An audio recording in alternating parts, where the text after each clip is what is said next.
வணக்கம், welcome to Chitra Murali's kitchen. இன்றைக்கி ஓணம் ஸ்பெஷலில் நம்ம வந்து பைனாப்பிள் புளிச்சேரி, அதுக்கப்புறம் வந்து புளி இஞ்சி வந்து கொல்லம் ஸ்டைலில் பண்ண போகிறோம். இப்போ வந்து ஃபஸ்ட்டு பைனாப்பிள் புளிச்சேரிக்கு பைனாப்பிளை வேக வச்சுக்கணும். அதுக்கு அதை முதல்ல நம்ம பண்ணிவிடுவோம். வாங்க பாருங்கள், ஒரு பீஸ் பைனாப்பிள் வந்து நான் கட் பண்ணி எடுத்து வச்சுருக்கேன். ஸோ அதை சேர்த்துக்கிறேன். கொஞ்சம் மஞ்சள் பொடி,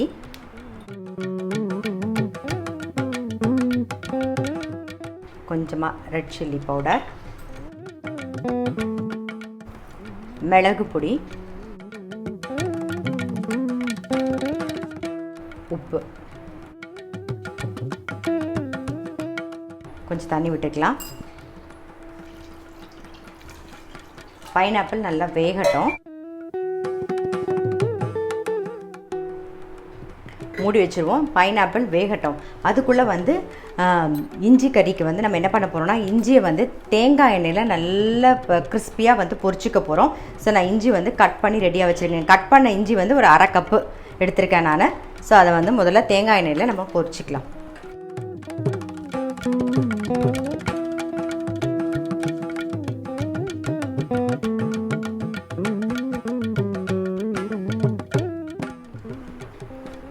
நல்லா பொடியாக கட் பண்ண இஞ்சியை சேர்த்துக்கலாம்.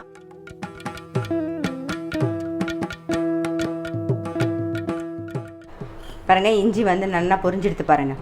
சரி, இப்போ இதை எடுத்துடலாம். ஆறணும். இப்போ இந்த பக்கம் வந்து பைனாப்பிள் வந்து வெந்திருக்கும். பாருங்கள், நல்லா வெந்துடுது. இன்னும் கொஞ்சம் நேரம் இருக்கட்டும்.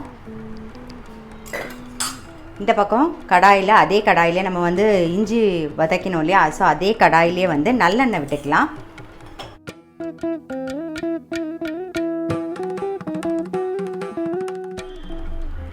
நல்லெண்ணெய் நல்லா காஞ்செடுத்து கடுகு,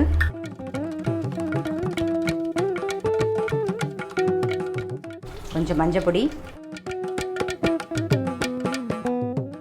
ரெட் சில்லி பவுடர் கொஞ்சம், அப்புறம் தனியா பொடி கொஞ்சம்,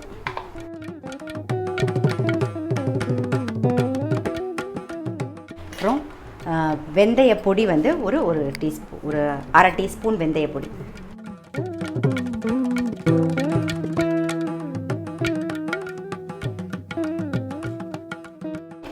நம்ம வந்து ஒரு சின்ன நெல்லிக்காய் சைஸில் புளி கரைச்சி வச்சுருக்கோம். அதை விட்டுடலாம்.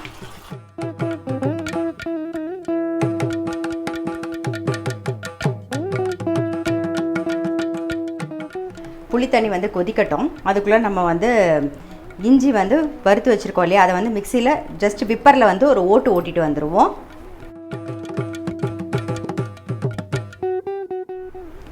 வறுத்து வச்சுருந்த இஞ்சியை வந்து மிக்சியில் ஒரு ஓட்டு ஓட்டிட்டோம், அதாவது விப்பரில் ஒரு ஓட்டு ஓட்டிட்டோம். இப்போ வந்து இதை புளி தண்ணியில் சேர்த்துடலாம்.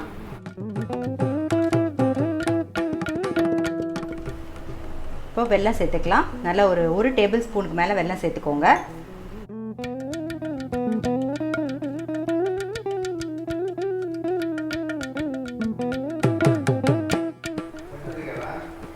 தேவையான உப்பையும் சேர்த்துருவோம். சேர்த்துட்டு இப்போ நல்லா அது கொதிக்கட்டும். நல்லா கொதிக்கட்டும். பைனாப்பிள் நல்லா வெந்தெடுத்து இது நான் வந்து தேங்காய், பச்சை மிளகா, சீரகம் அரைச்சி ரெடியாக வச்சுருக்கேன். ஸோ அதை சேர்த்துட்றேன்.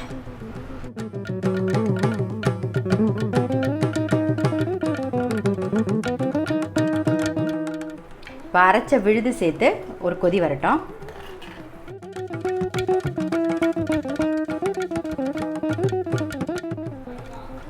அரைச்ச விழுது சேர்த்து நல்லா கொதிச்செடுத்து இப்போ வந்து தயிர் வந்து ஒரு கப்பு தயிர் வந்து கடைஞ்சி வச்சுருக்கேன். இப்போ அதை விட்டுடலாம். நம்ம தயிர் சேர்த்ததுக்கப்புறம் லைட்டாக அந்த பொங்கி வரும்போது ஆஃப் பண்ணிடலாம். இப்போ தேவையான உப்பையும் சேர்த்துருவோம்.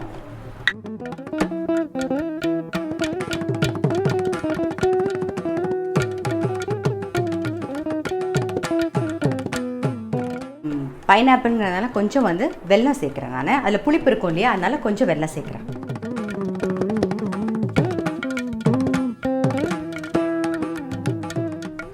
நல்லா பொங்கிடுத்து ஆஃப் பண்ணிட்டேன்.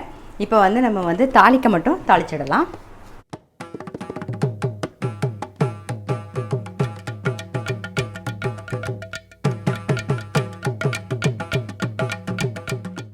கொஞ்சம் தேங்காய் எண்ணெய் விட்டுக்கலாம்.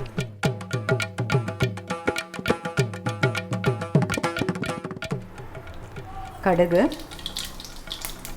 2 வெந்தயம், ஒரு வரமிளகா, கருவேப்பிலை.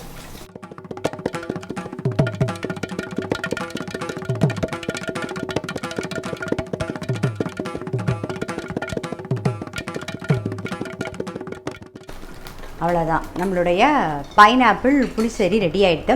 இந்த பக்கம் பாருங்கள், இஞ்சி கறியும் வந்து ரெடி ஆகிடுது. பெருங்காயம் மட்டும் கொஞ்சம் சேர்த்துக்கலாம். நாம்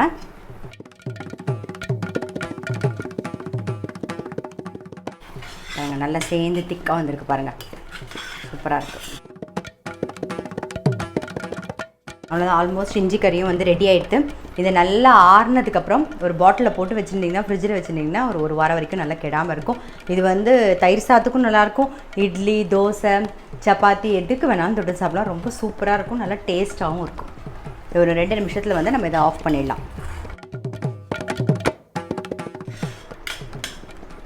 நம்மளுடைய இஞ்சி கறியும் ரெடி ஆகிடுது. அடுத்தது நம்ம வந்து நேந்திரம் பழமில் ஒரு சிம்பிளான ஒரு ஸ்வீட் ஒன்று பார்க்க போகிறோம். இதெல்லாம் எடுத்து வச்சுட்டு அதை ஸ்வீட் பண்ண ஆரம்பிச்சிடலாம். இப்போது நேந்திரம் பழமில் ஒரு சிம்பிள் ஸ்வீட்டு தான் பார்க்க போகிறோம். நான் நேந்திரம் பழம் ஒரே ஒரு நேந்திரம் பழம் எடுத்து கட் பண்ணி வச்சுருக்கேன் ரவுண்டாக. இந்த பக்கம் கடாயில் கொஞ்சம் நெய் விட்டுக்கிறேன். நல்லா ஒரு 2 டேபிள் ஸ்பூனுக்கு நெய் விட்டுக்கிறேன். இந்த பழத்தை சேர்த்துருவோம்.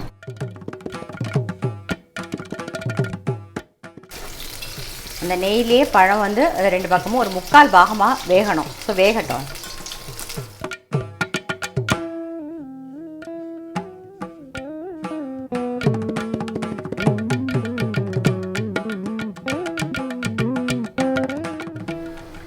பாருங்கள், நெய்லேயே வந்து நேந்திரம் பழம் ஒரு 3/4 பாகம் நல்லா வெந்தெடுத்து இப்போ வந்து ஒரு 2 டேபிள் ஸ்பூன் வந்து சர்க்கரை சேர்த்துக்கலாம்.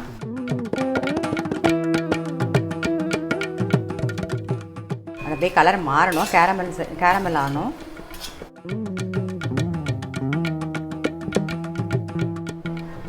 பாருங்கள், நல்லா கேரமல் ஆகிடுச்சு பாருங்கள் சர்க்கரை. அவ்வளோதான், நம்மளுடைய கேரமல் பனானா வந்து ரெடி ஆகிடுது. நேந்திரம் பழத்தில் ஒரு சிம்பிளான ஒரு ஸ்வீட்டு. ஸோ இன்றைக்கி ரெசிபி பார்த்துருப்பீங்க. ஓணம் ஸ்பெஷலில் வந்து பைனாப்பிள் புளிசேரி, அப்புறம் புளி இஞ்சி, கொல்லம் ஸ்டைலில் வந்து புளி இஞ்சி பண்ணியிருக்கோம். அப்புறம் நேந்திரம் பழம், சிம்பிளான ஒரு ஸ்வீட்டு. ஸோ கண்டிப்பாக நீங்களும் உங்கள் வீட்டில் ட்ரை பண்ணி பாருங்கள். நான் அடுத்த வீடியோவில் சந்திக்கிறேன்.